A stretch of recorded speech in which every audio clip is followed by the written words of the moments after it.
Hi my dear friends and family, back to my channel. வாழ்க வளமுடன். அனைவருக்கும் இனிய தமிழ் புத்தாண்டு நல்வாழ்த்துக்கள். இந்த ஆண்டு உங்களுக்கு இனிதாக தொடங்கணும், நீங்கள் நினச்சதெல்லாம் நடக்கணும்னு நான் கடவுள்கிட்ட வேண்டிக்கிறேன். ஒரு புதிய நாள், ஒரு புதிய தொடக்கம். வாழ்க்கை நமக்கு தினம்தோறும் ஒரு வாய்ப்பு தரும். அதை நம்ம எப்படி பயன்படுத்திக்கிறோம் அப்படின்றது தான் நம்ம வாழ்க்கையே இருக்குது. ஸோ இந்த தமிழ் புத்தாண்டு எல்லாருக்கும் ஒரு நல்ல புதிய வாய்ப்பு தரும்னு நான் நினைக்கிறேன். அந்த வாய்ப்பை எல்லாருமே கண்டிப்பாக பயன்படுத்திக்கோங்க. எண்ணம் போல் வாழ்க்கைன்னு சொல்லுவாங்க. நம்ம நல்ல எண்ணங்கள் தான் நம்ம வாழ்க்கையை தீர்மானிக்குதுன்னு நான் நினைக்கிறேன். ஸோ நல்லதே நினைங்க, நல்லதே நடக்கும். இன்றைக்கி என் டே எப்படி போச்சு அப்படின்றத நான் உங்கள் கூட ஷேர் பண்ணிக்கிறேன்.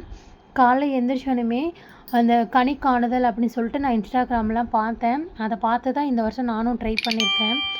அதுக்கான வீடியோ நான் ஷார்ட்ஸில் போட்டிருக்கேன். அந்த தான் எந்திரிச்சோடனே நானும் ஃபஸ்ட்டு போய் சாமி ரூமில் அந்த கனி காணுதல் பார்த்துட்டு தான், கண்ணாடியில் என்னோடய முகத்தை பார்த்துட்டு தான் இன்றைக்கி டே எனக்கு ஸ்டார்ட் ஆச்சு.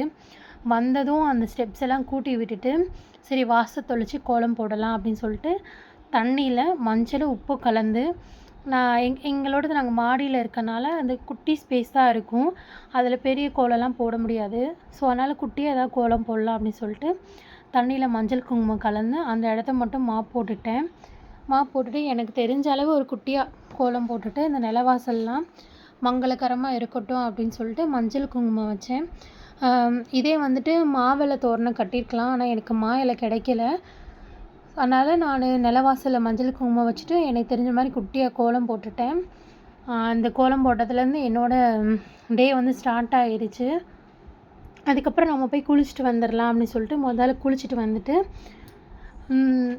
குளிச்சுட்டு வந்துட்டு சாமி ரூம் தான் போனேன். நைட்டே வந்து நான் அந்த கனி காணுதல் சொல்லியிருந்தேன்ல, அதுதான் நான் சரி விளக்கேற்றிடலாம் அப்படின்னு சொல்லிட்டு விளக்குலலாம் நெய் ஊற்றிட்டு திரி போட்டுட்டு சாமி படத்துக்கெலாம் நல்லா பூவெல்லாம் போட்டுட்டு மனமார இந்த ஆண்டு எனக்கு நல்லா இருக்கணும் கடவுளே, நான் நினச்சதெல்லாம் நடக்கணும் அப்படின்னு சொல்லிட்டு மனமார சாமி வேண்டிக்கிட்டேன். நான் என்ன நினச்சேனோ அதெல்லாம் இந்த வருஷம் நடக்கணும் அப்படின்னு சொல்லிட்டு நல்லா சாமி வேண்டிட்டேன். நீங்களும் வேண்டிக்கோங்க.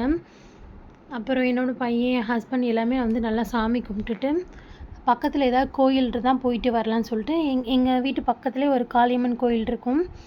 அந்த காளியம்மன் கோயிலுக்கு தான் காலையில் போயிட்டு வந்தோம். அப்புறம் ஈவினிங் டைம் ஆயிடுச்சு. நாங்கள் ஏற்கனவே காலையிலே வந்துட்டு எங்கள் ஊரில் வீரபாண்டி கௌமாரியம்மன் கோயில் இருக்குது, அங்கே தான் போகலான்னு நினச்சோம். ஆனால் காலையில் ஹஸ்பண்ட்க்கு வேலை இருந்தனால போக முடியல. சரி ஈவினிங்காக போகலான்னு கிளம்புனோம்.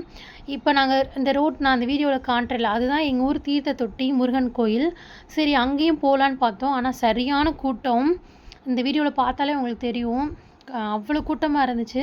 சரி இங்கே போயிட்டு வந்தோன்னா வீரபாண்டி அம்மன் கோயிலுக்கு போகிறதுக்கு கொஞ்சம் லேட் ஆகும் அப்படின்னு சொல்லிட்டு நாங்கள் அங்கே நிற்காமல் அப்படியே கிளம்பிட்டோம். எல்லாருமே இந்த டைம் வந்து கோயிலில் தான் மக்கள் கூட்டமே ரொம்ப அதிகமாக இருந்துச்சு. டிராஃபிக்கும் ஓவராக இருந்துச்சு. சரி போகிற வழியில் ஒரு கடையில் நின்று டீ ஸ்நாக்ஸ் எல்லாம் சாப்பிட்டுட்டு மறுபடியும் நாங்கள் வண்டி எடுத்துகிட்டு கிளம்பிட்டோம். ஆனால் ரொம்ப டிராஃபிக்காக இருந்துச்சு ரோடு நெட்டுக்க. கிளம்பி நாங்கள் வீரபாண்டி அம்மன் கோயிலுக்கு வந்துட்டோம். இதுதான் வீரபாண்டி அம்மன் கோயில். யாரெல்லாம் அந்த கோயிலுக்கு வந்திருக்கீங்கன்னு எனக்கு கமெண்ட்டில் சொல்லுங்கள். வீரபாண்டி அம்மன் கோயிலும் சரியான கூட்டம். காலையிலலாம் அவ்வளோ கூட்டம் நடக்கவே முடியல. நீங்கள் யாராவது கோயிலுக்கு இந்த மாதிரி ஃபெஸ்டிவல் டைம்லாம் போகிறோம் அப்படின்னா வீட்டிலே வந்துட்டு பாக்கு, வெத்தலை, மாலை எல்லாமே நீங்கள் உங்கள் வீட்டு சைடு உங்கள் ஏரியா சைடே வாங்கிட்டு போயிருங்க. ஏன்னா அங்கெல்லாம் சரியான விலை சொல்கிறாங்க.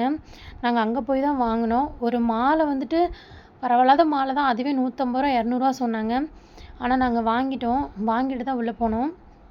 இதுதான் கௌமாரி அம்மன் கோயில். யாரெல்லாம் வந்திருக்கீங்கன்னு சொல்லுங்கள். சரியான கூட்டம். ஃப்ரீ தரிசனத்தில் போகலாம் அப்படின்னா ஃப்ரீ தரிசனத்தில் ரொம்ப கூட்டமாக இருந்துச்சு. சரி 20 ரூபா டிக்கெட் எடுத்து 20 ரூபா தரிசனத்துக்கு தான் போனோம். அங்கேயுமே எவ்வளோ கூட்டம் இருக்குதுன்னு நீங்கள் பாருங்கள். நாங்களும் இந்த க்யூவில் 1.5 மணி நேரம் நின்று தான் சாமி தரிசனம் பண்ணோம். இந்த அம்மனை மனசார வேணுனா கஷ்டம் எல்லாமே தீரும். இந்த அம்மா சித்திரை மாதத்தில் தான் கொலு இருப்பாங்க. அந்த எப்போ கொடியேற்றத்துடன் தொடங்குறாங்க அப்படின்றத நான் உங்களுக்கு அடுத்த வர வீடியோவில் நான் உங்களுக்கு ஷேர் பண்ணுறேன். நீங்களும் மனசார வேண்டிக்கோங்க. எனக்கும் இந்த அம்மாவுக்கு ஒரு நேர்த்திக்கடன் இருக்குது. கண்டிப்பாக அதை நான் செலுத்த வருவேன். அப்போதும் உங்களுக்கு நான் வீடியோ எடுத்து காட்டுறேன். இவங்க தான் வீரபாண்டி மாரியம்மன் கௌமாரியம்மன். கண்டிப்பாக மனசார வேண்டிக்கோங்க. எங்களோட மனசில் இருக்க குறையெல்லாம் இந்த அம்மா தான் தீர்த்து வைக்கிறாங்க. என்னோட நல்லதோ கெட்டதோ எதாக இருந்தாலும் இந்த அம்மா கிட்ட வந்து சொன்னால் தான் எனக்கு மனசே ஆறும். நீங்களும் வேண்டிக்கோங்க. இந்த வீடியோ உங்களுக்கு பிடிச்சிருந்துச்சின்னா என்னோட சேனலை மறக்காமல் சப்ஸ்கிரைப் பண்ணிக்கோங்க. லைக் அண்ட் ஷேர் கமெண்ட் பண்ணுங்கள். தேங்க்யூ ஃபார் வாட்சிங்.